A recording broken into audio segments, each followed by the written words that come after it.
Hello everyone, मैं हूं शिवम द्विवेदी और आप देख रहे हैं अपना पसंदीदा चैनल ज्ञानोदय के गुरुजी। आज की इस क्लास में हम क्या बात करने वाले हैं, सबसे पहले अगर हम उसकी बात करें तो इस क्लास में आज आप 7.3 एक्सरसाइज को कंप्लीट करने वाले हैं। पूरी एक्सरसाइज आज की ही क्लास में पूरी अच्छे तरीके से सॉल्व करके आपको दी जाएगी, इसलिए आप वीडियो को अंत तक ज़रूर देखें और यदि वीडियो अच्छा लगता है तो वीडियो को आप लाइक भी करें। देखिए, आपके एग्ज़ाम में हमेशा ये क्वेश्चन ज़रूर आता है, चाहे वो यूपी बोर्ड हो, चाहे बिहार बोर्ड हो, चाहे सीबीएसई हो, राजस्थान बोर्ड हो या किसी प्रकार का बोर्ड आपका हो, आपके एग्ज़ाम में त्रिभुज के क्षेत्रफल से रिलेटेड एक क्वेश्चन ज़रूर आता है। एरिया ऑफ ट्रायंगल आपके एग्ज़ाम में ज़रूर पूछा जाता है यदि उसके कोऑर्डिनेट्स दिए हों तब। तो इतनी चीज़ क्लियर हो गई कि ये क्वेश्चन आना ही आना है। अगर कोई भी त्रिभुज दिया है और उसके ये शीर्ष दिए हैं, ये x1 है, ये x1 y1, x2 y2, x3 y3, मतलब प्रत्येक के निर्देशांक हमें दे रखे हैं। तो ये हमने दे दिया है x1 y1, x2 y2, x3 y2। इतनी बात क्लियर हो गई कि ये मुझे दिया रहेगा। उसके बाद फिर आपको निकालना होगा त्रिभुज का क्षेत्रफल। तो फॉर्मूला कैसे लिखा जाता है, जो आपको इतना बड़ा ये फॉर्मूला दिख रहा है आपको फिर याद नहीं होता है, तो कैसे याद करोगे, ध्यान से देखना। सबसे पहले आप लिखोगे 1/2, उसके बाद x1, फिर ब्रैकेट लगा दोगे। फिर उसके बाद क्या करोगे, आप लिखोगे x1, उसके बाद x2, फिर क्या लगा दोगे, ब्रैकेट। उसके बाद फिर क्या करोगे, आप x3 लिखोगे और x3 के बाद फिर क्या लगाओगे, ब्रैकेट लगाओगे। क्या इतनी चीज़ याद रहेगी? उसके बाद सबके पास इधर y, फिर उसके बाद हर जगह पे क्या लिखना है, y। और आपको पता है कि 1 के बाद 2 आता है, 2 के बाद 3 आता है, इसका मतलब 1 के बाद 2 आया, 2 के बाद 3 आया और 3 के बाद फिर 4 आता है, लेकिन 4 यहाँ पे है नहीं। इसका मतलब 3 के बाद हम फिर से 1 लिख देंगे। तो इसका मतलब 1 के बाद 2 आएगा, तो देखिए 1 लिखा हुआ है, 1 के बाद कौन आएगा, 2 आएगा, 2 के बाद कौन आएगा, फिर 3 आएगा, फिर देखिए 2 के बाद कौन आएगा, 3 आएगा और 3 के बाद कौन आएगा, 1 आएगा। फिर 3 के बाद कौन आता है, आप कहेंगे सर 3 के बाद तो 1 आता है, आप 1 लिख दीजिए। और 1 के बाद कौन आता है, 2 आता है। अब अगर ऐसे याद हो जाए तो बहुत अच्छी बात है, और नहीं याद होता है तो एक नंबर याद कर लीजिए, क्या, 23, 31, 12। अगर ये याद कर लिया ना तो बहुत आसान है। देखिए 23 लिखा, 31 लिखा और ये क्या लिखा, 12, और x1, x2 और x3 ये तो आप लिख ही लोगे। क्लियर है इतनी बात कि ये फॉर्मूला किस प्रकार लिखा जाता है। अब अगर हम बात करें कि आपके एग्जाम में क्वेश्चन किस प्रकार से आता है, कहता है कि सिद्ध करो कि ये त्रिभुज जो है, इसके जो तीनों पॉइंट हैं वो संरेखी हैं। संरेखी का अर्थ ये हुआ कि तीनों एक ही रेखाएं में हैं। मतलब ये जो ऊपर का हिस्सा उठा हुआ है ना, ये अगर हम लोग इसको दबाते दबाते दबाते दबाते नीचे ले आएँ तो ये टच कर जाएगा यहाँ पे। क्लियर बात समझाई? अब आप एक ना रिबन का टुकड़ा ले लीजिए, मतलब रिबन ले लीजिए और ऐसे आप उसको रख लीजिए जैसे मैंने रखा है, ठीक है। उसके बाद अगर मैं इसको थोड़ा सा उठाना शुरू करूं तो ये क्या बन रहा है, ट्रायंगल। और मैं अगर ऐसे छोड़ दूं, ज़्यादा तेज छोड़ूंगा तो लग जाएगा। अब क्या है कि इसको मैं अगर छोड़ दूं तो ये देखिए, अगर ये एक ही रेखा में आ गए ना, मेरी उंगली इतनी मोटी ना होती तो क्या होता, ये थोड़े से और चिपक जाते। समझ रहे ना बात को? इसका मतलब ये तीनों एक ही रेखा में हो गए, और जब ये तीनों एक ही रेखा में हो गए मतलब तीनों क्या हो गए, संरेखी। और जब ये तीनों एक ही रेखा में होंगे तो क्या देखिए, ट्रायंगल बन रहा है, नहीं बन रहा है। इसका मतलब त्रिभुज का क्षेत्रफल क्या होगा, 0 होगा। तो इसका मतलब क्या हुआ, लिखेंगे जब त्रिभुज का जो क्षेत्रफल क्या होगा, 0 होगा, तब ये बिंदु क्या होंगे, संरेखी होंगे। इस बात को आप याद रखिएगा कि ये तीनों बिंदु क्या होंगे, संरेखी का मतलब कोलिनियर होंगे, मतलब वो तीनों एक ही लाइन में आएंगे।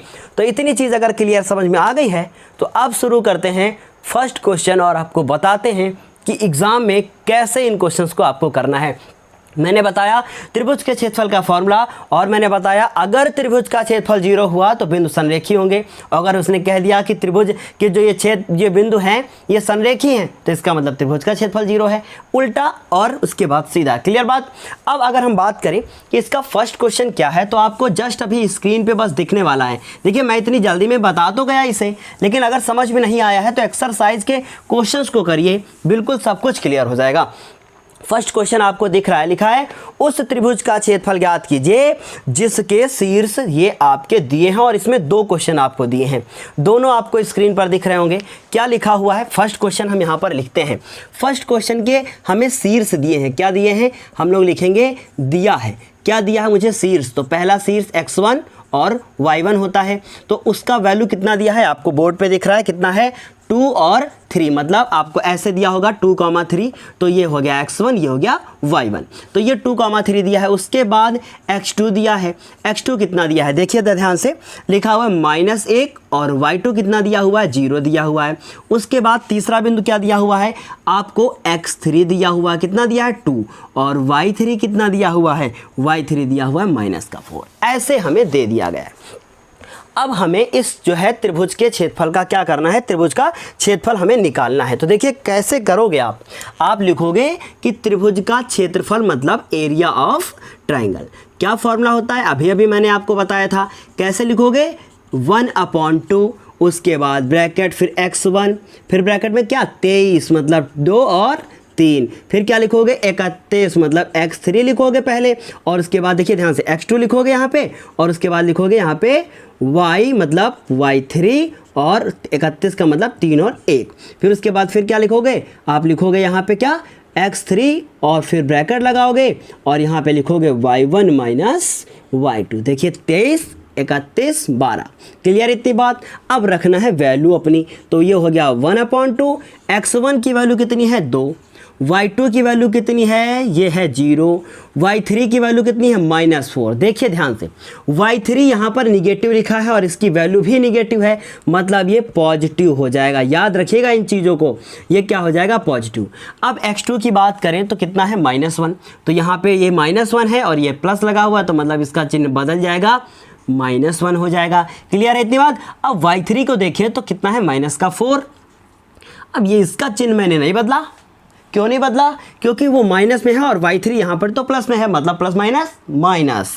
तो उसके बाद देखिए माइनस, अब y1 का वैल्यू कितना है 3 है, तो मैंने यहाँ क्या कर दिया 3 लिखा, इसको भी नहीं बदला क्योंकि प्लस और ये माइनस माइनस। फिर उसके बाद देखिए x3 की वैल्यू कितनी है 2 लिखा है, और उसके बाद y1 का वैल्यू कितना है 3 है, और y2 का वैल्यू कितना है 0 है। क्लियर है ना। अब ये हो गया 1/2। अब देखो यहाँ से मिला 2 और ये हो गया इंटू में 4। क्लियर, 2 इंटू क्या हो गया 4 हो गया, ऐसे ब्रैकेट में बंद किया। फिर उसके बाद देखो ये क्या लिखा हुआ, ना बंद करो भाई, ब्रैकेट में बंद करोगे दिक्कत हो जाए, इनको ब्रैकेट में बंद करो। उसके बाद ये -1, उसके बाद इंटू, इससे मिलेगा -7 प्लस का 2, उसके बाद देखिए ध्यान से 2 और ये 3 कितने हो गया बताओ जरा ध्यान से, 2 और 3 हो गया 6, मतलब हम 6 नहीं लिखेंगे, हम खाली 3 लिखेंगे, मतलब 3 में 0 चला गया। क्लियर बात। अब देखो 1/2, 2 4 जा 8, 8 लिखा। उसके बाद अब इसको हम इससे कर रहे हैं गुणा, तो 7 एक कम 7, 7 हो गया। उसके बाद 3 दूना कितना हुआ 6 हो गया। अब इन सब को ना जोड़ दो, तो सबको जोड़ोगे 8 7 15, 15 6 21, मतलब 21, और आगे लिखा हुआ है 1/2 लिखा हुआ है, तो मतलब 1/2 गुणा 21, तो 21 का इससे गुणा करेंगे तो 21/2। क्या 21 का 2 से भी गुणा होगा? नहीं नहीं नहीं नहीं नहीं, बिल्कुल नहीं होगा, क्योंकि ऊपर है 21 और ऊपर है 1, 21/2। क्या आंसर सही है? बिल्कुल सही है। लेकिन अभी एक चीज़ लिखना और बाकी है। क्या बाकी है? इसका मतलब ये हम लोग निकाल रहे हैं क्षेत्रफल, और जिसका भी क्षेत्रफल निकालते हैं तो उसका जो यूनिट लिखा जाता है वो लिखा जाता है स्क्वायर यूनिट। इसका मतलब हम इसको लिखेंगे वर्ग मात्रक। क्या लिखेंगे? वर्ग मात्रक। और ये लिखोगे ना तो थोड़ा सा अच्छा लगेगा कि हाँ ये हम लोगों ने क्या लिख दिया है, इसके यूनिट भी लिखी है। और सबसे एक इम्पॉर्टेंट बात आपको बताऊं कि अगर ये माइनस में मेरा आंसर आता तो हम इसको प्लस में कर देते। क्यों? क्योंकि जो क्षेत्रफल का जो ये फॉर्मूला अभी आप यहाँ पढ़ रहे हैं ना, जब फर्स्ट ईयर क्लास में पहुँचेंगे तो इसी फॉर्मूले में लग जाएगा मॉड। मॉड का मतलब एब्सोल्यूट वैल्यू लिखी जाती है, मतलब पॉजिटिव। याद रखिएगा इस चीज़ को। तो ये फर्स्ट क्वेश्चन तो बहुत आराम से आपको समझ में आ गया होगा। अब बात करें हम इसके सेकंड क्वेश्चन की, तो सेकंड क्वेश्चन वो भी आपको अब स्क्रीन पर फिर से दिख रहा होगा। वहाँ पे वैल्यू क्या है ना, थोड़ी सी चेंज हो गई हैं। हम फिर भी आपको पूरा क्वेश्चन बताएंगे अच्छे से। क्या क्या वैल्यू दी है? लिखा हुआ है -5 -1 कितनी है? -5 माइनस का 1 दी है। उसके बाद x2 की वैल्यू कितनी है? 3, -5। तो क्या लिखेंगे? 3, -5। x3 की वैल्यू कितनी है? x3 की वैल्यू है 5, और y3 की वैल्यू कितनी है? y3 की वैल्यू 2 है। बस फिर से इसी फॉर्मूले में हम लोग रखना शुरू कर देंगे। x1 कितना है? -5 है ना। उसके बाद y2 की वैल्यू कितनी है? देखो जरा ध्यान से, फिर से कितना है, माइनस का 5 है, दो बार माइनस का 5 लिख कर दे दिया है क्वेश्चन में। फिर उसके बाद y3 की वैल्यू कितनी है, 2 है, फिर ना, और प्लस x2 की वैल्यू कितनी है, 3, और y3 की वैल्यू कितनी है, 2। देखो जरा 2 लिखा हुआ है, और y1 की वैल्यू कितनी है, -1, तो ये हो जाएगी माइनस माइनस प्लस, ये हो जाएगा प्लस। उसके बाद x3 की वैल्यू कितनी है, 5, y1 की वैल्यू कितनी है, -1, और y2 की वैल्यू कितनी है, -5, तो हो जाएगी +5। क्लियर बात, ये हो गया क्लोज ब्रैकेट। अब अगर हम इसके ऊपर एक गाना गाना चाहें तो कह सकते हैं कि तुझे देखा तो ये जाना सनम। तो कितनी ज़्यादा कठिन है, बहुत ज़्यादा कठिन है क्या कठिन, बताओ ज़रा मुझे। बिल्कुल कठिन नहीं है, बहुत आसान है। ये लिखा -5, ये क्या हुआ, -2, और ये -5 और -2 कितने हो गए, माइनस के 7 हो गए। उसके बाद प्लस के 3 हो गए, और ये भी हो गए 3 प्लस के। उसके बाद प्लस का 5, यहाँ से मिलता है 4, ब्रैकेट हो गया क्लोज। ये हो गया 1/2, 5 7 35, उसके बाद 3 त्रिको 9, और 5 चौको कितना, 20। क्लियर बात, इतना तो बहुत आसानी से समझ में आ गया होगा। 1/2 इनको इसमें जोड़ दो, तो 35 में जैसे ही आप 9 जोड़ोगे तो आपका उत्तर आएगा 44, और 44 में 20 जोड़ोगे तो हो जाएगा 64। इसका मतलब ये हो गया 64। अब 2 से हम अगर इसको कैंसिल आउट करना चाहें तो ये आएगा 32, और मैंने बताया था कि स्क्वायर यूनिट आपको लिखना है, मतलब वर्ग मात्रक आपको लिखना ही पड़ेगा। क्लियर बात हो गई है, कितना तो आसान था, समझ में आ गया होगा। अब देखो जरा, फर्स्ट और सेकंड बहुत आसान आपने कर लिया है। अब कुछ गरम करते हैं, मतलब कुछ ऐसा खाएं कि ज़ुबान मेरी जल जाए। और जो अब करने जा रहे हैं उसमें ज़ुबान ज़रूर जलेगी, क्योंकि वो आप जो करने जा रहे हो ना, वो एग्ज़ाम में 100% पूछा जाता है। बच्चे कंफ्यूज हो जाते हैं कि मुझे करना क्या है, शुरुआत कहाँ से करें। तो चलिए फिर, आपको अब सेकंड क्वेश्चन स्क्रीन पर दिख रहा होगा, लिखा है, क्या लिखा है हमको क्या पता है, क्या लिखा है, पढ़िए जरा आप ध्यान से। क्या लिखा हुआ है, सेकंड क्वेश्चन लिखा है कि निम्नलिखित में प्रत्येक में k का मान ज्ञात करो ताकि बिंदु संरेखी हो। इसका ये मतलब हुआ कि ये जो पॉइंट्स है ना वो कोलिनियर हैं। Find the value of k for the points are collinear, मतलब तीनों बिंदु संरेखी हैं। तो जब तीनों बिंदु संरेखी होंगे तो क्या त्रिभुज का क्षेत्रफल कुछ होगा, नहीं होगा। कितना होगा, 0 बटा सन्नाटा, कुछ नहीं होगा, सब 0। क्लियर बात, इसका मतलब ये हुआ कि हम लोगों को k की वैल्यू फाइंड करने के लिए दे दी गई है, और हमसे क्या कहा गया है, हमसे कहा गया है कि जब ये संरेखी हो तो k का मान ज्ञात करो। अगर k का मान ऐसे पूछते तो हम बता ही ना पाते, क्योंकि या तो क्षेत्रफल दे दें और या तो संरेखी कह दें, तभी कर सकते हो। तो दूसरा क्वेश्चन हम शुरुआत करते हैं, और इसमें टोटल आपको 2 क्वेश्चन दिए गए हैं। मैं दोनों बताऊंगा, क्योंकि एक में जो k दिया हुआ है पहले क्वेश्चन में, उस क्वेश्चन में आपका y का वैल्यू k है, और जो दूसरे क्वेश्चन में उसमें जो है आपका x का वैल्यू k है। दोनों अलग अलग हैं, क्योंकि NCERT है, कोई और बुक नहीं। तो क्या करते हैं, 2 नंबर क्वेश्चन शुरुआत करते हैं। हम लोग सबसे पहले लिखेंगे हमें दिया क्या है। हमें x1 की वैल्यू दी है, आप देख रहे हैं कितनी दी है, 7। y1 की वैल्यू कितनी दी है, -2। उसके बाद x2 की वैल्यू कितनी दी है 5, और y2 की वैल्यू कितनी दी है, 1। उसके बाद x3 की वैल्यू कितनी दी है, 3, और y3 की वैल्यू कितनी दी है, k। क्लियर बात, इतनी समझ में आ गई होगी। अब हम इसको बिल्कुल फर्राटेदार क्वेश्चन को ख़त्म करते हैं। देखिए जरा क्या कहा है उसने कि बिंदु हैं संरेखी, तो हम लोग लिखेंगे हल, और उसके बाद लिखेंगे चूंकि बिंदु क्या है, संरेखी हैं, बिंदु संरेखी हैं। क्लियर है बात, तो हम लोग लिखेंगे बिंदु संरेखी हैं, इसलिए त्रिभुज का जो क्षेत्रफल होगा वो किसके बराबर होगा, त्रिभुज का जो क्षेत्रफल होगा वो 0 होगा।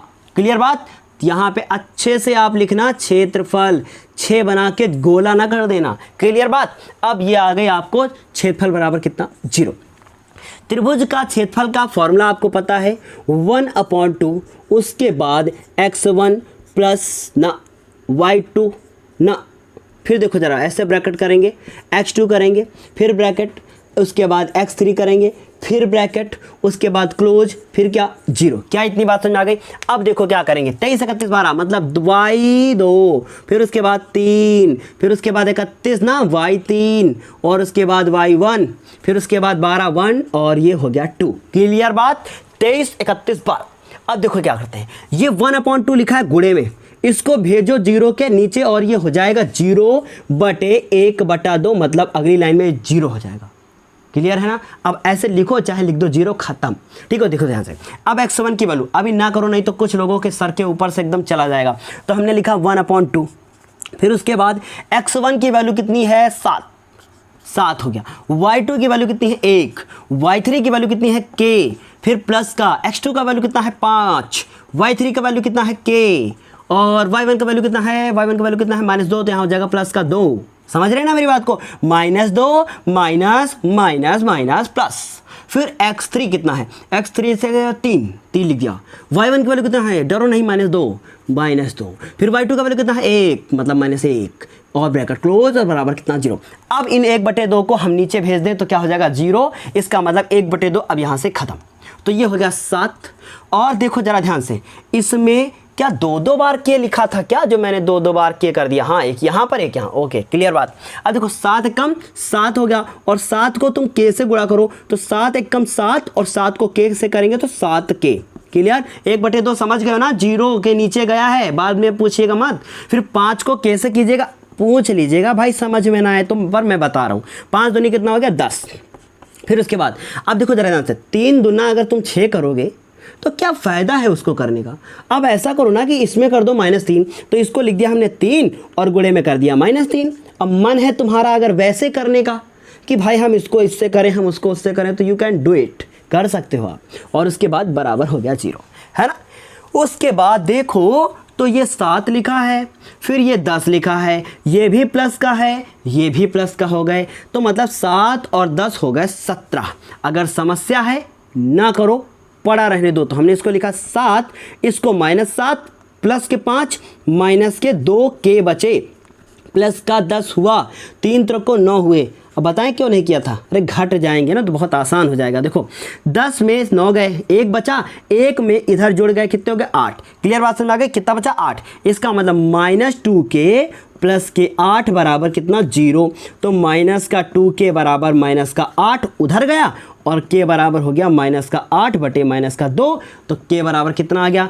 k बराबर आया माइनस का प्लस का 4। इसका मतलब k का मान क्या होना चाहिए? आप कहोगे सर k का मान जो होना चाहिए वो 4 होना चाहिए, तभी छेदफल 0 होगा। क्लियर बात? खत्म। अब हम करें इसका दूसरा क्वेश्चन। दूसरा क्वेश्चन क्या दिया हुआ है आपको स्क्रीन पर शो हो रहा होगा। लिखा है कि निम्नलिखित में से प्रत्येक में k का मान ज्ञात कीजिए ताकि बिंदु क्या हो, संरेखीय हो। फिर वही क्वेश्चन है, बस वैल्यू चेंज है। x1 का वैल्यू कितना दिया हुआ है? 8 दिया हुआ है। फिर उसके बाद x2 का y1 का वैल्यू कितना दिया हुआ है? 1 दिया हुआ है। x2 का वैल्यू कितना दिया हुआ है? k दिया हुआ है। y2 का वैल्यू कितना दिया हुआ है? -4। उसके बाद ये कितना दिया हुआ है? 2 दिया हुआ है। और उसके बाद ये कितना दिया हुआ है? -5 दिया हुआ है। क्यों? सही कहा ना, सारी वैल्यू सही है। 8 1 के -4 2 और -5। अब इसने भी कहा था कि त्रिभुज का क्षेत्रफल 0 होगा यदि बिंदु संरेखीय होंगे। समझ में आई बात? तो हम लोग क्या करेंगे, ये जितना मैंने पहले से लगा के रखा है इसको करते हैं हम पूरा का पूरा यहाँ से करते हैं साफ। क्लियर बात? अब देखो क्या ये हो गया 1/2। x1 की वैल्यू हमने देखी, लिख दी 8। उसके बाद y2 की वैल्यू लिखी तो -4, y3 की वैल्यू है -5, माइनस माइनस प्लस हो जाएगा। उसके बाद प्लस का x2 देखा तो k महाराज बैठे हैं, और y3 को देखा तो -5, और y1 को देखा तो 1। क्लियर बात? इतनी बात समझ में आ गई होगी। और उसके बाद x3 को देखो तो कितना है 2, और y1 1, और y2 -4 तो +4। सब कुछ समझ में आ गया होगा। अब उसके बाद देखो बराबर में क्या लिखोगे? 0। अब 1/2 को भेजो 0 के नीचे, ख़त्म। अब यहाँ से देखो 8, 5 में 4 गए, कितने बचे? 1 लिखा यहाँ पे ब्रैकेट लगा के।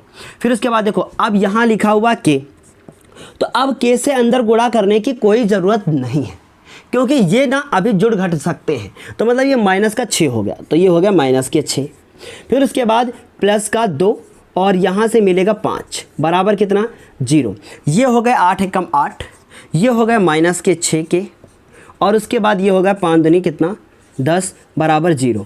10 और 8 मिला के हो गए 18, मतलब माइनस के 6 के प्लस के 18। अच्छा ये क्यों नहीं जुड़ सकते या घट नहीं सकते, क्योंकि इसके साथ के बैठा है बराबर कितना 0। अब देखो माइनस के 6 के 18 उधर गया तो माइनस का हो गया, तो के बराबर माइनस का 18 बटे माइनस का 6, 6 एकम 6 और 6 त्रिक 18, माइनस से माइनस फुर खत्म। के बराबर कितना 3। इस तरीके से के बराबर हमको कितना मिल गया है 3 मिल गया है। तो 1 नहीं 2 नहीं 3 नहीं 4 क्वेश्चन कर लिए हो, और टाइम कितना हुआ अभी ओनली 20 मिनट्स, मतलब 5 मिनट एक क्वेश्चन में लगता है और ख़त्म क्वेश्चन। तो बताने में इतना समय लगता है, लेकिन जब आप खुद करोगे ना तो बहुत जल्दी करोगे, तो 3 मिनट में पूरा क्वेश्चन ख़त्म।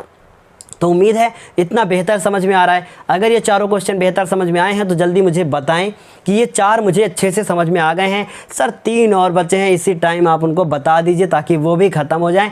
छुट्टी मिले हमें निर्देशांक जय से, इसे बाय बाय कर दें और आप घर पे दोबारा लगाते रहें, एग्जाम्पल्स को करते रहें, ताकि जो है आपकी प्रैक्टिस बनी रहे, क्योंकि प्रैक्टिस बहुत ज़रूरी है। करत करत अभ्यास जनमत हो सुजान। समझ रहे हो ना मेरी बात को? मतलब ये किसने कहा है, ये किसने कहा है आपको खुद ही पता होगा, मुझे बताने की कोई ज़रूरत नहीं है। तो ये आपको ना अभ्यास करते रहना है, ताकि अगर आप अभ्यास करते रहोगे तो आपको एग्ज़ाम में प्रॉब्लम नहीं होगी। आपका अभ्यास बना रहेगा, वहाँ पे अभ्यास नहीं करना होगा, क्योंकि अगर वहाँ बैठकर अभ्यास किए तो 3 घंटा आपकी लाइफ, 3 घंटे बाद आपकी लाइफ बदल जाएगी। और आपको अगर वास्तव में बहुत अच्छे नंबर लाने हैं तो आप कम से कम अभी डेली 1 से 2 घंटा आप मैथ लगाना शुरू कर दीजिए। कोशिश कीजिए कि कम से कम 10 मिनट आप मैथ लगाओ। मैंने क्या कहा, 10 मिनट मैथ लगाओ। जिस दिन आप 10 मिनट बैठोगे, दूसरे दिन मन होगा 15 मिनट बैठने का, फिर मन होगा आप 20 मिनट बैठो, फिर धीरे धीरे आपका टाइम इतना अच्छा होने लगेगा ना, जैसा मेरा मन करता है कि मैं पूरा दिन मैथ लगाऊं, वैसे ही आपका मन होने लगेगा कि बस मैं बैठकर मैथ लगाऊं, सिर्फ मैथ पढूं। पर सिर्फ मैथ नहीं पढ़ना है, सारे सब्जेक्ट्स को बहुत अच्छे से टाइमली कवर करना है। इसलिए आप लोगों से निवेदन है कि अभी से पढ़ना शुरू कर दीजिए अगर आपको बहुत अच्छे नंबर लेके आने हैं।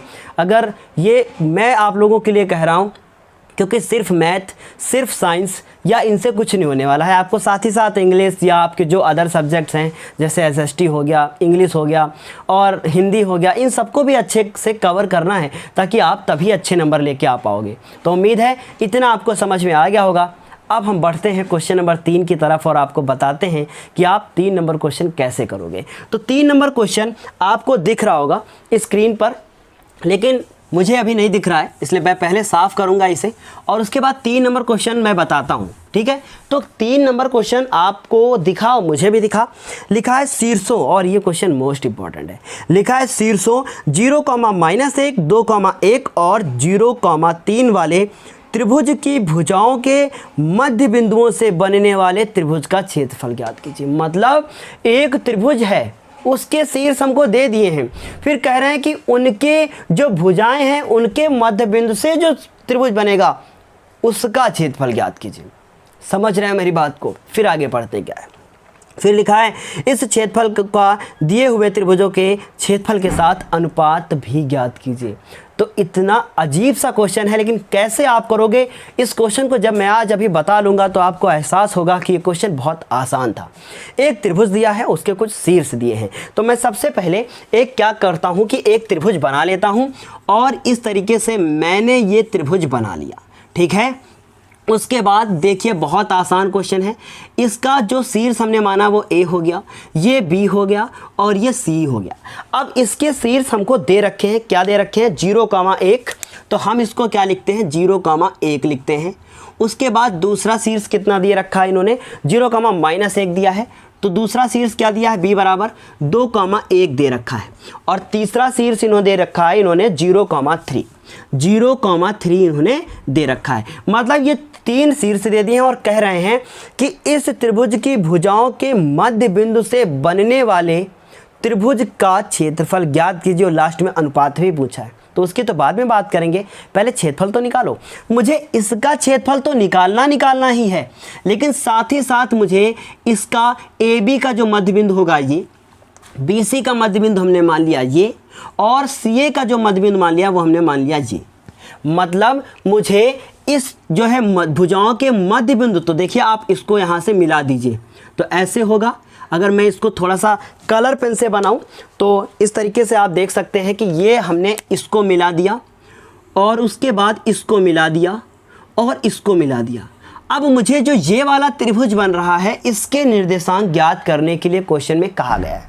मतलब एक त्रिभुज है, उसके मध्य भुजाओं को निकालना है, मतलब भुजाओं के मध्य बिंदु को निकालना है, और उसके बाद उससे एक त्रिभुज बनाना है, और त्रिभुज के क्षेत्रफल को ज्ञात करना है, और उसके बाद इस त्रिभुज का क्षेत्रफल और इस त्रिभुज पूरे वाले त्रिभुज का क्षेत्रफल का अनुपात भी बताना है। तो चलिए फिर करना शुरू करते हैं। देखिए ध्यान से, हम लोग क्या करें, इसको हमने मान लिया P, और इसको मान लिया हमने Q, तो इसको Q मान लिया, और इसको क्या मान लिया, R। कुछ भी आप मान सकते हो, कोई फर्क नहीं पड़ेगा। तो ये PQR मान लिया।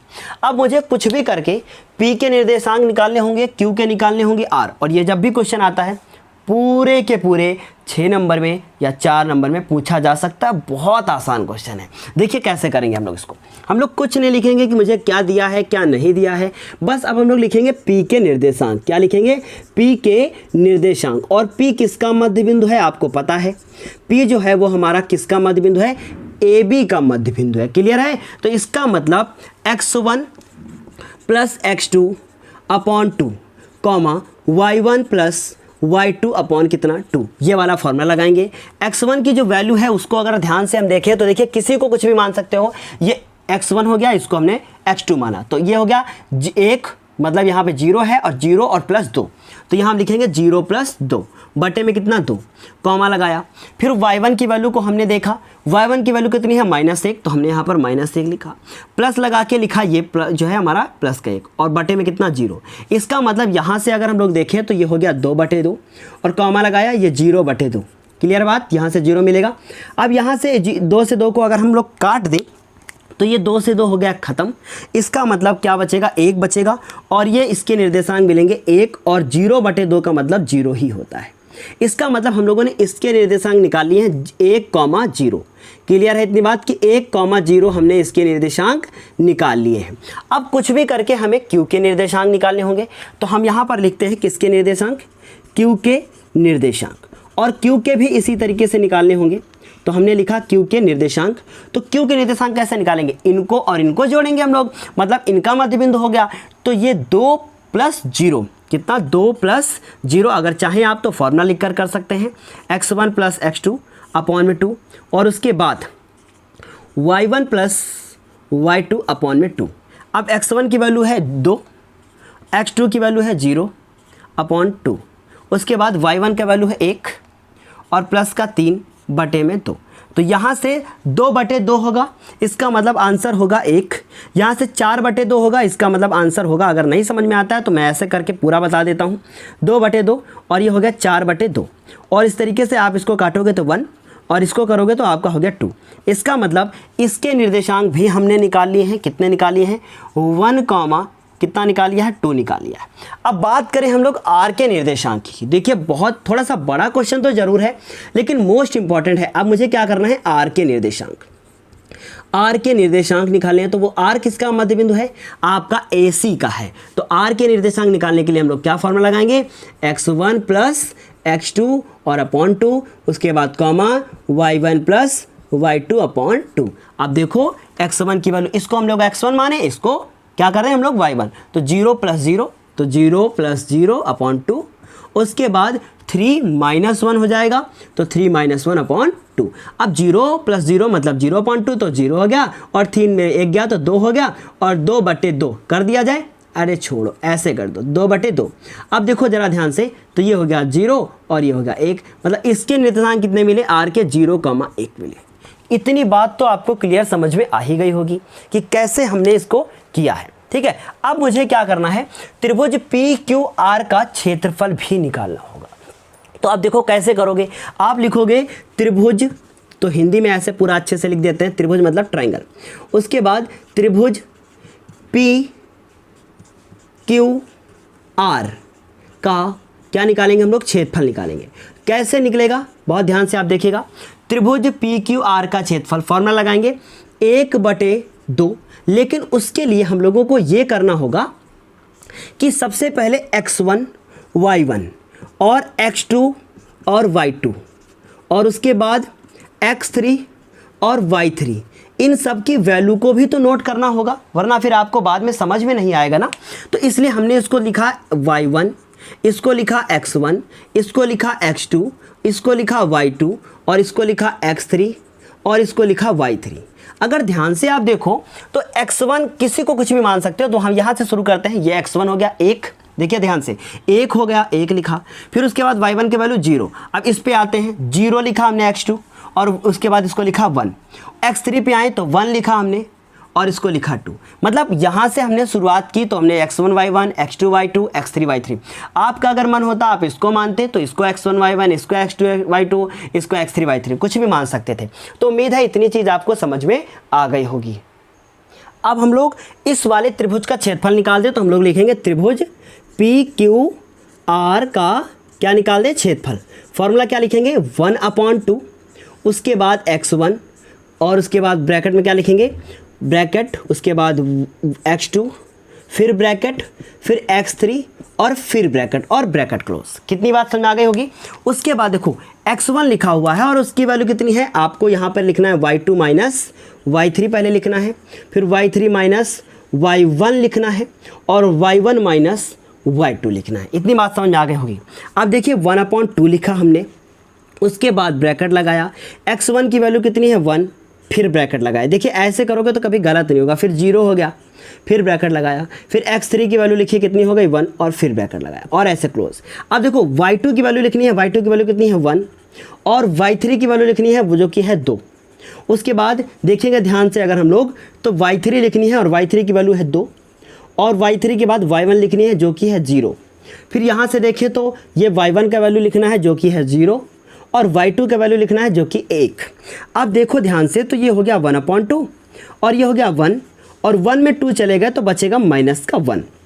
उसके बाद प्लस का 0 और यहाँ से मिलेगा 2 और प्लस का 1 और वहाँ से मिलेगा हमको इनटू में माइनस का 1। क्यों, 0 में से 1 गया तो माइनस का 1 ही बचा। उसके बाद देखिए अगर ध्यान से, तो ये हो गया 1/2, यहाँ से मिला मुझे माइनस का 1। क्यों, क्लियर है इतनी बात। उसके बाद यहाँ से मिला हमको 0 और यहाँ से मिला हमको माइनस का फिर से 1, क्योंकि 1 1 जा 1 होगा। अब अगर -1 को हम लोग ऐड कर दें तो 1/2 और ये -1 हो जाएगा माइनस का 2। अगर हम लोग 2 से इस 2 को कैंसिल आउट कर दें तो ये हो जाएगा मेरा कितना, देखिए ध्यान से, 2 से 2 को करें तो हो जाएगा 1 और 1 1 जा 1, मतलब आंसर आया -1। लेकिन हम लोग इसका क्षेत्रफल जब लिखेंगे तो प्लस में लिखेंगे, शुरू में बताया था मैंने। तो हम लोग लिखेंगे त्रिभुज PQR का जो क्षेत्रफल आया है वो कितना आ गया है, आप लिखोगे 1 और उसके बाद मात्रक लिख दोगे, वर्ग मात्रक। क्लियर है इतनी बात, ये हम लोगों ने निकाल लिया। तो इतना मेरा आधा काम हो चुका है, हम लोगों ने त्रिभुज PQR का क्षेत्रफल निकाल लिया है। लास्ट में क्वेश्चन में इन्होंने कहा था दिए हुए इस क्षेत्रफल का दिए हुए त्रिभुज के साथ अनुपात भी ज्ञात कीजिए। मतलब इस क्षेत्रफल को हम लोग ऊपर लिखेंगे और जो बड़ा वाला त्रिभुज बना है ये ऊपर ABC, उसको नीचे लिखेंगे और दोनों का अनुपात निकालेंगे। इसका ये मतलब हुआ कि मुझे अब ABC त्रिभुज का क्षेत्रफल निकालना होगा और उसके बाद अनुपात निकालना होगा। समझ रहे मेरी बात को। तो अब हम लोग क्या करें, त्रिभुज ABC का क्षेत्रफल निकालें। तो अब त्रिभुज ABC का क्षेत्रफल अगर मुझे निकालना है तो मुझे इसको करना होगा अब साफ, और यहाँ से अब मुझे त्रिभुज ABC का क्षेत्रफल निकालना होगा।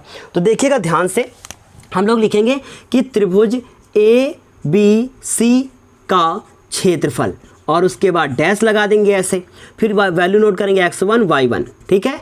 उसके बाद x2 और y2, फिर उसके बाद x3 और y3 बराबर बराबर। अब देखो ध्यान से, तो x1 हम लोग किसी को भी मान सकते हैं, मैंने ऊपर से शुरू किया x1 और ये हो गया y1। तो हमने लिखा 0 -1, इसके बाद 2 और 1, 2 और 1, उसके बाद ये 0 और 3, तो 0 और 3 हो गया। फॉर्मूला हम लोग जानते हैं, त्रिभुज ABC का क्या चीज़, क्षेत्रफल। अब वैसे मैं क्षेत्रफल उधर नहीं लिख रहा हूँ, नहीं तो आपको दिक्कत होगी फिर समझने में। ऐसे लिख दिया त्रिभुज ABC का क्षेत्रफल 1/2। मैं फॉर्मूला भी तो नहीं लिख पाऊंगा ना, पूरी जगह नहीं है। x1 फिर उसके बाद y2 - y3 है ना, तो उसके बाद प्लस x2 फिर ब्रैकेट, और ब्रैकेट में क्या लिखेंगे हम लोग 31 मतलब y3 - y1। अब जगह नहीं है तो मैं उसको थोड़ा सा कर देता हूँ साफ ऐसे, और उसके बाद अब मैं इसको बताऊंगा। इतनी चीज़ आपको समझ में आ गई होगी कि ये मैंने क्या लिखा है। उसके बाद x3 और यहाँ पे हो गया y1 - y2 और ब्रैकेट क्लोज। इतनी बात क्लियर है। अब हमने लिखा 1/2 और x1 की वैल्यू को देखा तो 0 है, और y2 की वैल्यू को देखा कितना हो गया 1, y3 की वैल्यू को देखा तो 3। उसके बाद हमने फिर देखा कि हमारा जो x2 का वैल्यू है वो है आपका 2, y3 का वैल्यू है 3 और y1 का वैल्यू है -1, तो हो जाएगा प्लस का 1। उसके बाद x3 को देखा तो x3 0 है, और उसके बाद इसको देखा y1 को तो y1 है हमारा -1, हमने इसको लिखा -1। उसके बाद हमने फिर देखा कि y2 का वैल्यू कितना है, वो है 1, तो हम लिखेंगे -1, और ऐसे। अब आप देखो ये 1/2 और 0 से गुणा कर देगा तो ये 0 ही हो जाएगा, लेकिन हम अच्छे से समझा के आपको लिख देते हैं। यहाँ से मिलेगा -2 +2 और ये हो गए आपके 4। गुणे में क्या लिखेंगे हम लोग, 4 लिखेंगे। उसके बाद ये हम लोगों ने ऐसे ब्रैकेट किया, फिर +0 और यहाँ से मिलेगा -2, तो ये तो हो जाएगा 0, तो 1/2, यहाँ से मिलेगा हमको 0, यहाँ से मिलेगा 8 और यहाँ से मिलेगा 0। उसके बाद 1/2, देखिए मैं कुछ भी डायरेक्ट नहीं करता हूँ, ये आपका आ गया 4 वर्ग मात्रक। अब मुझे क्या निकालना था, अब हमें निकालना था अनुपात। किसका अनुपात निकालना था, मुझे निकालना था दिए हुए त्रिभुज, मतलब जो ये क्षेत्रफल आया है वो इस वाले त्रिभुज के साथ उसका अनुपात निकालना था। तो अनुपात कैसे निकलेगा, मैं नीचे साफ नहीं करता हूँ, नहीं आपको फिर दिक्कत होगी।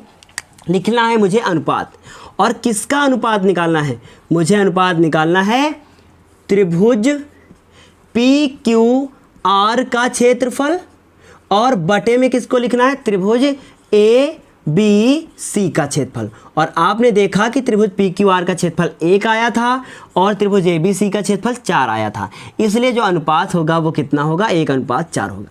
ये जो आप देख रहे हो ना, अब इसका मात्रक नहीं लिखना है, कुछ भी मात्रक नहीं होता। ये जो आप देख रहे हो ना, ये क्वेश्चन मोस्ट इंपॉर्टेंट है, और ये जब भी आपके एग्ज़ाम में पूछा जाता है तो पूरे 4 या 6 नंबर में पूछा जाता है। तो उम्मीद है इतना आपको समझ में आ गया होगा। 1 मिनट में मैं इस पूरे क्वेश्चन को एक बार ब्रीफ में बता देता हूँ। पूरा त्रिभुज दिया था, उसके मध्य बिंदुओं के से बनने वाले त्रिभुज का क्षेत्रफल मुझे निकालना था। तो मैंने क्या किया, सबसे पहले AB BC CA इन सब का मध्य बिंदु निकाला। मध्य बिंदु निकालने के बाद एक अंदर से त्रिभुज बनाया और उसका क्षेत्रफल निकाला। फिर हमने बड़े वाले त्रिभुज ABC का क्षेत्रफल निकाला, और फिर बाद में उसका क्या किया, अनुपात लगा दिया। तो इतनी चीज़ समझ में आ गई। अगर आपको फॉर्मूले याद हैं तो कोऑर्डिनेशन ज्योमेट्री मतलब निर्देशांक ज्यामिति चैप्टर सबसे ज़्यादा आसान है। तो क्लियर है इतनी बात, अगर आपको समझ में आया है तो अब बढ़ते हैं क्वेश्चन नंबर 4 की तरफ, जो भी आपका बहुत ज़्यादा इंपॉर्टेंट है। तो क्वेश्चन नंबर 4 आपको बस जस्ट अभी स्क्रीन पे शो होने वाला है, तो तब तक मैं अभी क्वेश्चन नंबर 4 को रीड करता हूँ, आप रीड करें, एक बार स्क्रीन पर देखें कि क्या लिखा हुआ है। लिखा हुआ है कि उस चतुर्भुज का क्षेत्रफल ज्ञात कीजिए जिसके शीर्ष इसी क्रम में -4, -2, -3, -5, 3, -2 और 2, 3 है। मतलब एक एरिया हम लोगों को फाइंड करना है, किसका, क्वाड्रिलेटरल का। मतलब कि एक क्वाड्रिलेटरल दिया हुआ है, चतुर्भुज हमें दिया हुआ है, और उसका एरिया मुझसे फाइंड करने के लिए कहा गया है। और ये भी कहा गया है कि इसी क्रम में मुझे जो है इसको लिखना है, पॉइंट्स को लिखना है। तो ये चौथा क्वेश्चन जो आपको यहाँ पर स्क्रीन पर दिख रहा था ना, इसके हम लोग सबसे पहले हम लोग एक चतुर्भुज बना लेते हैं। ऐसे हमने चतुर्भुज बना लिया। उसके बाद ये हमने लिखा A, ये लिखा B, ये लिखा C और ये लिखा D। अब A के निर्देशांक मुझे दिए हुए हैं, कितने दिए हुए हैं आपको भी दिख रहा होगा, दिए हुए हैं 4, -4, -2। दूसरे दिए हैं -3, -5। तो क्या यहाँ लिखें नहीं, इसी क्रम में लेने हैं, मतलब ए के बाद अब बी का नंबर है। क्लियर है इतनी बात?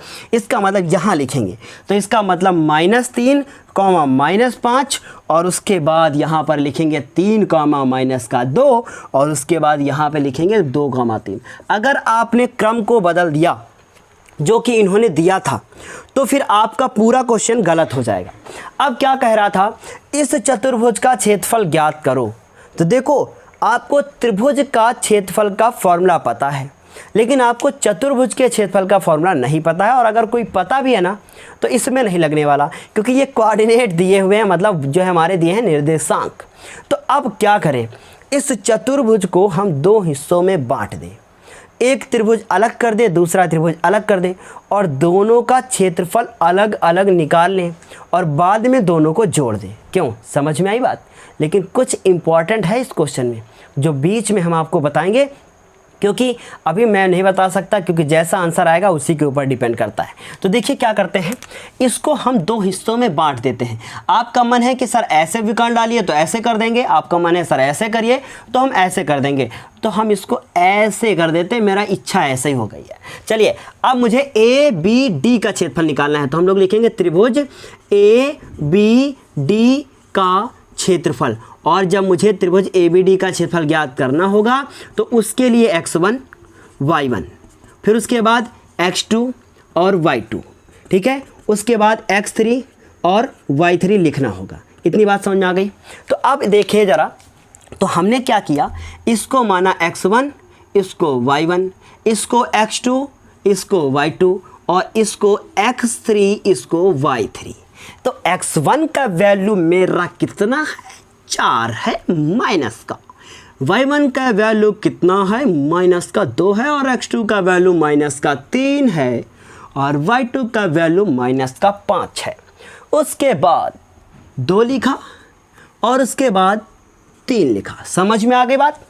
अब लिखे त्रिभुज का क्षेत्रफल और उस त्रिभुज का नाम क्या है, जरा नाम बताओ। ABD है ना, तो लिखेंगे त्रिभुज ABD का क्षेत्रफल बराबर फॉर्मूला 1/2 x1 y1। मैं अपनी रियल लाइफ में इतना ज़्यादा मजाकी बिल्कुल नहीं हूँ, कृपया सीरियस लेने की कोशिश ना करें, आपको समस्या हो सकती है।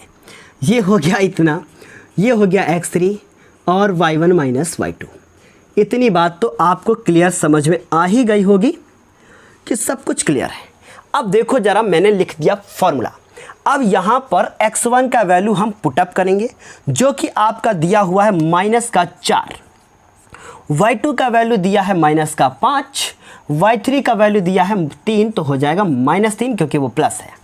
उसके बाद गलत तो नहीं है, x2 का वैल्यू कितना है -3, तो यहाँ हो जाएगा -3, y3 का वैल्यू है 3। देखिए 3 कैसे हो गया माइनस का, ये माइनस ये प्लस माइनस, y3 का वैल्यू 3, y1 का वैल्यू -2, तो हो जाएगा प्लस का 2। उसके बाद क्योंकि प्लस होगा, क्योंकि माइनस माइनस प्लस होगा। उसके बाद x3 का वैल्यू देखा मैंने तो 2 लिखा था, y1 का वैल्यू देखा तो -2 लिखा था, फिर y2 का वैल्यू देखा तो -5 था, फिर यहाँ भी माइनस था तो +5 हो गया। अब देखो यहाँ पे 1/2 लिखा है, फिर ब्रैकेट लगा हुआ है, ये -4 लिखा हुआ है और 5 3 -8 हो जाएंगे।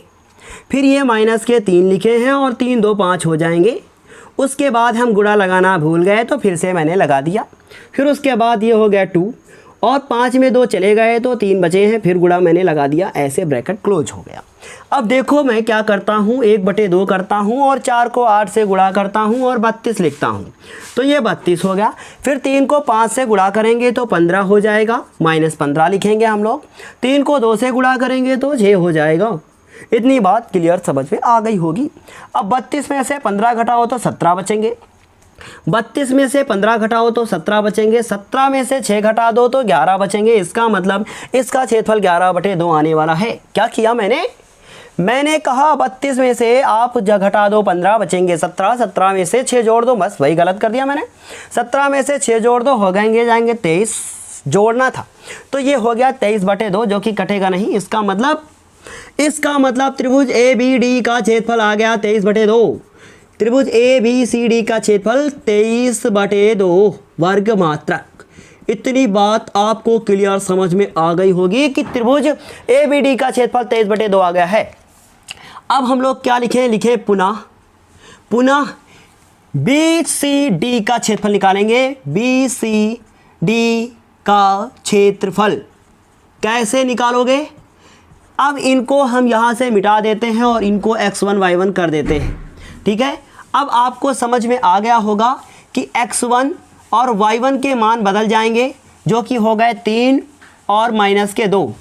उसके बाद x2 का वैल्यू कितना होगा, y2 का वैल्यू कितना होगा, -3 होगा, -5 होगा। उसके बाद x3 y3, x3 का वैल्यू कितना है, 2 है, और इसका वैल्यू कितना है, 3 है। आगे समझ में बात। x3 y3 x1 y2 सब कुछ लिख दिया। अब क्या करेंगे, लिखेंगे त्रिभुज बी सी डी का क्षेत्रफल।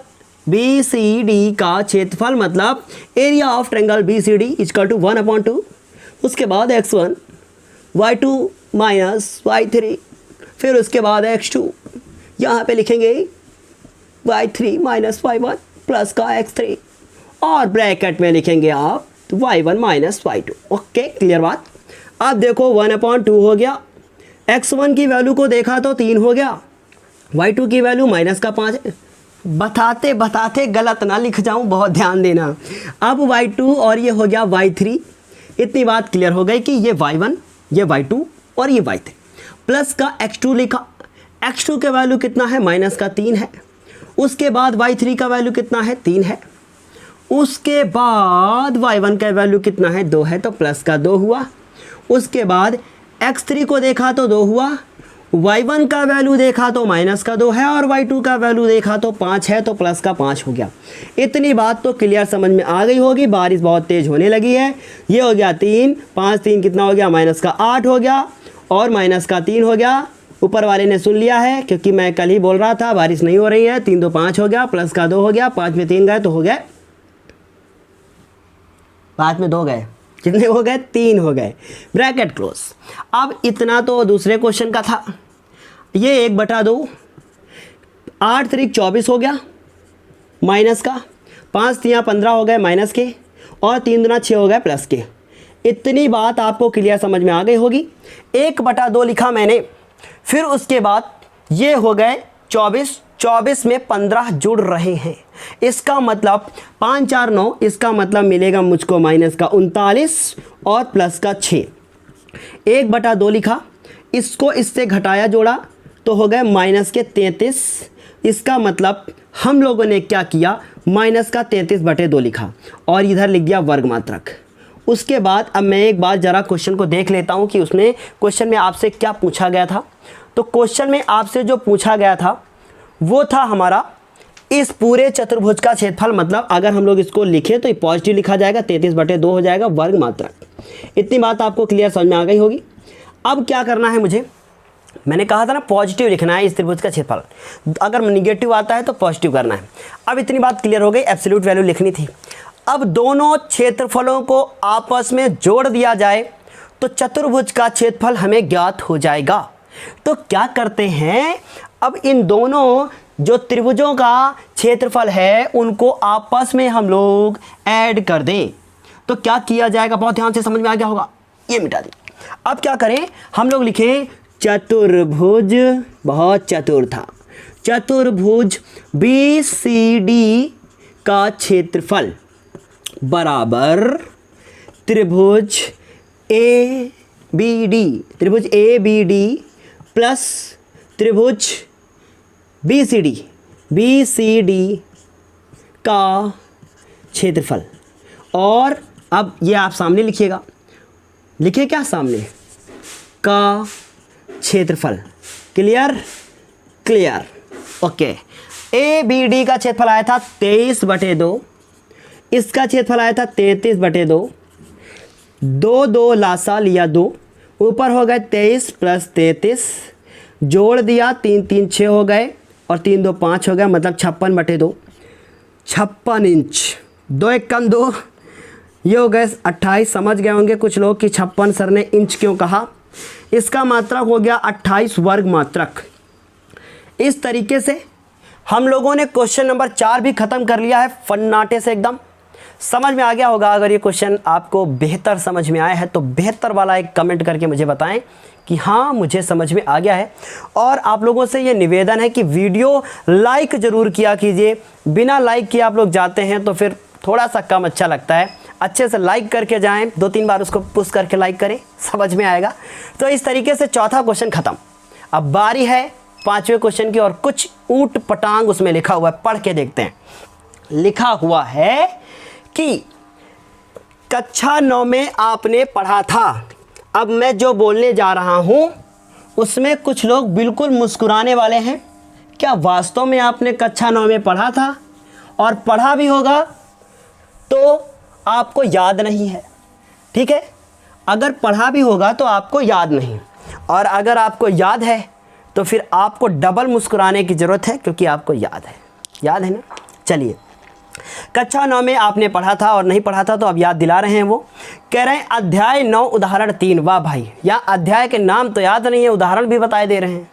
क्या कह रहे हैं कि अध्याय 9 उदाहरण 3 कि किसी त्रिभुज की एक माध्यिका उसे बराबर क्षेत्रफल वाले त्रिभुजों में विभाजित करती है। मतलब अगर किसी जो है त्रिभुज से एक मीडियन डाल दिया जाए, मतलब माध्यिका डाल दी जाए, तो उसे वो 2 हिस्सों में बांट देगी और दोनों हिस्सों में क्या होगी? बराबर होगी। अब ऐसे समझो, आपके पास एक त्रिभुजाकार पिज्जा है और इस पिज्जे में आप कैंची चलाना शुरू करते हैं और इधर वाला हिस्सा आप खा लीजिए और इधर वाला हिस्सा हम खा लेंगे। लड़ाई बिल्कुल नहीं होगी, क्योंकि आपने भी बराबर लिया है और हमने भी बराबर लिया है। और ये डाली गई है माध्यिका। माध्यिका का एक बहुत बड़ा इंपॉर्टेंट पॉइंट होता है कि माध्यिका त्रिभुज के जिस शीर्ष से डाली जाती है वो नीचे वाली लाइन को 2 बराबर हिस्सों में बांट देती है। इसका मतलब मेरे पिज्जे का ये हिस्सा और आपके पिज्जे का ये हिस्सा बराबर है। क्यों? समझ में आई बात?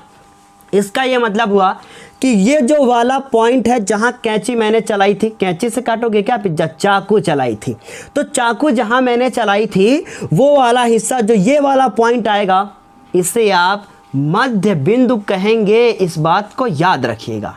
क्लियर बात? बड़ा सा त्रिभुज, माध्यिका डाली गई तो ये माध्यिका 2 हिस्सों में डिवाइड करती है। ये मुझे सिद्ध करके दिखाना है मुझे। अब आगे पढ़ो क्या है। उस त्रिभुज ABC के लिए एक परिणाम का सत्यापन कीजिए जिसके लिए ये शीर्ष दिए हैं। मतलब एक त्रिभुज हमको दे दिया है और ये हमारे इस चैप्टर का लास्ट क्वेश्चन है, इसलिए इसे बहुत अच्छे से आपको पढ़ना है। क्या दिया हुआ है? लिखा हुआ है एक त्रिभुज और उस त्रिभुज के मुझे शीर्ष दे रखे हैं। क्या दे रखे हैं? इन्होंने A दिया है, B दिया है और ये C दिया है। A के दिए हुए हैं 4, -6, B के निर्देशांक दिए हैं 3, -2 और C के निर्देशांक दिए हैं 5, -2। उसके बाद कह रहे हैं कि सत्यापन करो, इस त्रिभुज के लिए सत्यापन करो कि अगर इसमें एक हम लोग किसी भी शीर्ष से माध्यिका नीचे की ओर डाल दें तो 2 हिस्सों में ये त्रिभुज बट जाएगा। इस बात को सत्य करके मुझे दिखाना है, असत्य मत करना, नहीं क्वेश्चन गलत हो जाएगा। तो अब क्या किया, यहाँ से हमने डाल दी एक माध्यिका और ये वाले पॉइंट को हमने मान लिया P मान लिया। अब क्या किया? ऐसे किया। अब मुझे कुछ भी करके P के निर्देशांक याद करने होंगे, क्योंकि मुझे अब इस त्रिभुज का क्षेत्रफल निकालना है, इस पिज्जे का आकार निकालना है और इसका भी आकार मुझे निकालना है। तो अब मुझे P के निर्देशांक चाहिए। समझ गया ना? एक माध्यिका डाली गई, इस त्रिभुज का क्षेत्रफल निकालो, इस त्रिभुज का क्षेत्रफल निकालो। अगर दोनों बराबर आ गए तो भी वो कक्षा 9 वाला आपने सही पढ़ा था, और गलत आ गए तो गलत पढ़ा था। तो गलत तो पढ़ाओगे नहीं आपको, है ना? मैं गलत नहीं पढ़ाऊंगा, ना आपको कोई किताब गलत पढ़ाएगी, मतलब सही आएगा। तो इतनी बात क्लियर हो गया। P के निर्देशांक निकालो। हल करते हैं। हम लोग निकाले P के निर्देशांक, और ये जो P के निर्देशांक हैं वो कौन सा बिंदु है? आपका मध्य बिंदु है। मतलब BC का क्या है? मध्य बिंदु। इतनी बात तो आपको बहुत आसानी से समझ में आ गई होगी कि ये BC का क्या है? मध्य बिंदु है। छोटा छोटा लिखे, नहीं तो सब जगह चली जाती है, फिर मिटाना पड़ता है। ये देखो ज़रा, 3, 5, तो हम लोग x1 + x2 लिखेंगे, प्लस बटे में 2 लिखेंगे, y1 प्लस y2 लिखेंगे, बटे में 2 लिखेंगे। x1 का वैल्यू कितना है 3 है, y1 का वैल्यू 5 है, तो कॉमा लगाया हमने 5 लिखा। फिर उसके बाद x2 का वैल्यू 5 गलत किया था, y1 का x1 हो गया, ये x2 हो गया, मतलब 5 बटे 2। y1 का वैल्यू कितना है माइनस का 2, y2 का वैल्यू कितना है प्लस का 2 बटे में 2। इसका मतलब यहाँ से 8 बटे 2 और यहाँ से 0 बटे 2। इसका मतलब ये जो p के निर्देशांक आ गए हैं वो 4,0 आ गए हैं, क्योंकि 0 के बटे में कुछ भी लिख दो 0 ही रहेगा। इस तरीके से हम लोगों ने इसको फाइंड कर लिया है 4,0। अब मुझे करना क्या है, मुझे ए बी पी के क्षेत्रफल को ज्ञात करना है। मतलब मुझे निकालना है त्रिभुज ए, अब लोग लिखेंगे हम लोग, अतः त्रिभुज ए बी पी का क्षेत्रफल मुझे अब फाइंड करना है, जो कि आपको अब x1 y1 सबकी वैल्यू को लिखना होगा। तो देखिए मैं क्या करता हूँ, इसे x1, इसे y1, इसे x2, इसे y2 और इसे x3 और इसे y3 मान लेते हैं और यहीं से देखकर सारी वैल्यू लिख देंगे। 1/2 फॉर्मूला लगाया, x1 फिर bracket y2 minus y3 plus x2 और उसके बाद y3 माइनस y1, उसके बाद x3 ब्रैकेट में y1 माइनस y2। इतनी बात समझ में आ गई और ब्रैकेट को बंद कर दिया। उसके बाद 1/2 x1 की वैल्यू को देखा तो लिखा है 4, y2 की वैल्यू को देखा तो लिखा है माइनस का 2, y3 की वैल्यू को देखा तो लिखा है 0, फिर x2 को देखा तो 3 हो गया, y3 को देखा तो 0 हो गया और y1 को देखा तो -6 है तो प्लस का 6 कर दिया। उसके बाद x3 को देखा तो कितना हो गया, x3 को देखा तो 4 हो गया। उसके बाद हम लोगों ने देखा कि मेरा y1 कितना है तो माइनस का 6 लिखा हुआ है और y2 को देखा तो -2 है तो प्लस का 2 हो गया, ब्रैकेट क्लोज कर दिया। उसके बाद 1/2 हुआ, यहाँ से मिला 4 और यहाँ से मिलेगा माइनस का 2, यहाँ से मिला 3 और यहाँ से मिलेगा 6, यहाँ से मिला 4 और यहाँ से 6 में से 2 चले गए तो माइनस का 4 बराबर कितना, कुछ नहीं। उसके बाद 1/2, 4 दूनी कितना 8 हो गया तो 8 लिखा हम लोगों ने माइनस का। फिर उसके बाद 6 कितना हो गया 18 हो गया और 4 चुका कितने हो गए 16 हो गए, माइनस के 16 और ब्रैकेट क्लोज। 18 में 8 घट गए तो बचेंगे आपके 10, तो हमने 10 लिखे, माइनस के 16। इसका मतलब आप देखेंगे यहाँ पर तो 1/2 और उसके बाद ध्यान से देखिए घट क्यों रहे, क्योंकि माइनस प्लस माइनस और प्लस का चिन्ह। 16 में 10 गए तो बचेंगे 6, तो इस तरीके से आप कह सकते हैं कि ये बचेगा मेरा माइनस का 6। तो इस तरीके से आपका आंसर कितना आएगा, 2 एकम 2, 2 तियाँ 6 मतलब माइनस का 3, लेकिन आप इसको क्या लिखोगे 3 लिखोगे। इसका मतलब त्रिभुज ए बी पी का जो क्षेत्रफल आया है वो आपका आ गया है कितना, 3 वर्ग मात्रक। अब मुझे क्या करना है, अब मुझे ए पी सी का क्षेत्रफल निकालना है और उसके बाद मुझे इसका आंसर भी उतना ही लेकर दिखाना है। तो हम लोग लिखेंगे पुनः, अब पुनः क्या करेंगे, त्रिभुज ए सी पी या ए पी सी कह सकते हैं, ए सी पी का क्षेत्रफल मुझे ज्ञात करना होगा। देखिएगा ध्यान से, फिर वही फॉर्मूला लगाएंगे, 1/2 x1 फिर y2 माइनस y3 फिर x2 और y3 माइनस y1 फिर उसके बाद x3 और उसके बाद y1 minus y2 bracket close. यहाँ से लिखते हैं 1/2 हुआ x1। अब देखो चेंज हो गया, इसको मिटा दो क्योंकि ये हो गया अलग, वो दोनों सेम रहेंगे और इसको हमने कर दिया x2 और y2, जो मिटाया था उसी को कर दिया।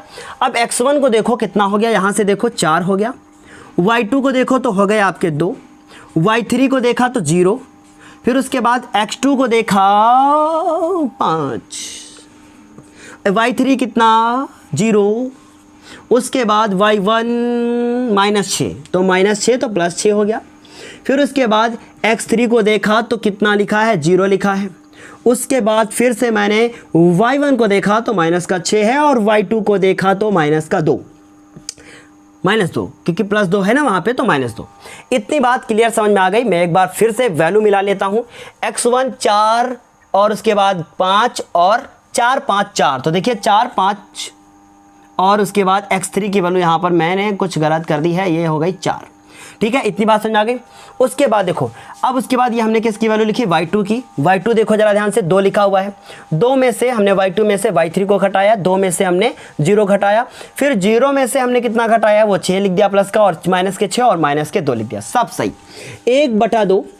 उसके बाद देखो ये 4 है तो 4 लिखा, यहाँ से मिलेगा 2, ये 5 हो गए, और यहाँ से मिला हमको 6।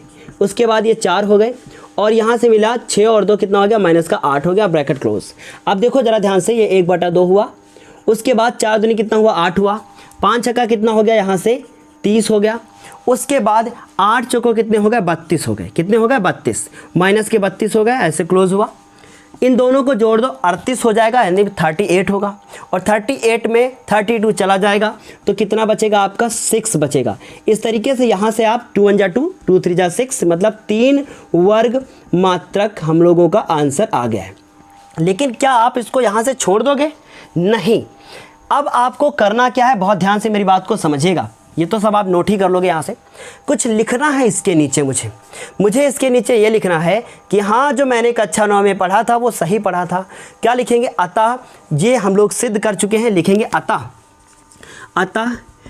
कि त्रिभुज के शीर्ष से डाली गई माध्यिका या खींची गई माध्यिका त्रिभुज को दो बराबर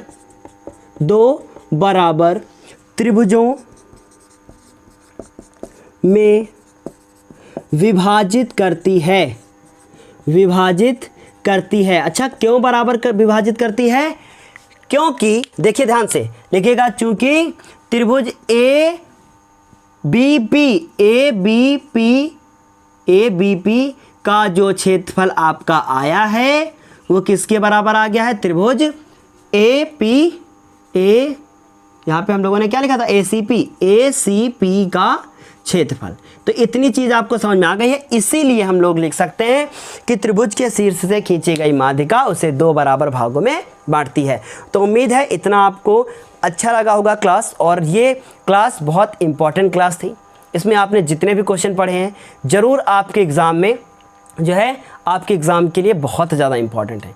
तो अब आज से हमारा ये आप समझ सकते हैं कि मैंने कौन कौन सा चैप्टर समाप्त कर दिया है। मैंने आपको कौन कौन सा चैप्टर पढ़ा दिया है, 2nd चैप्टर पढ़ा दिया है, 3rd चैप्टर पढ़ा दिया है, 4th पढ़ा दिया है, 5th पढ़ा दिया है, 7th पढ़ा दिया है, 8th पढ़ा दिया है, 9th पढ़ा दिया है। इतने चैप्टर मैंने पढ़ा दिए हैं। अब आज से हम अगले दिन से अब हम शुरुआत करेंगे चैप्टर नंबर 12 की, फिर पढ़ेंगे 13, फिर उसके बाद इसी तरीके से 12, 13, 14 सब ख़त्म करेंगे। और 12 नंबर चैप्टर जिस तरह से मैं आप लोगों को पढ़ाने वाला हूँ, शायद ही आपको इस तरीके से कोई पढ़ाए। बहुत अच्छे अच्छे टीचर हैं, लेकिन आप उन तक पहुँच पाएँ, ये बहुत बड़ी बात है। आप मुझ तक पहुँचे हैं और शायद आप लोगों को मेरा पढ़ाया हुआ समझ में आ रहा है, और अगर आ रहा है तो कृपया मुझे कमेंट करके लास्ट में बता कर जाएंगे। और यदि आपने अभी पहले दिन मेरी क्लास को देखा है तो वीडियो को लाइक और चैनल को सब्सक्राइब करना बिल्कुल भी ना भूलिएगा, क्योंकि डेली इसी समय रात 8 बजे मैथ की क्लास आप लोगों के लिए होती है। तो चलिए फिर आज की क्लास के लिए इतना ही, अगली क्लास में फिर मिलते हैं। तब तक के लिए धन्यवाद और बेस्ट ऑफ लक।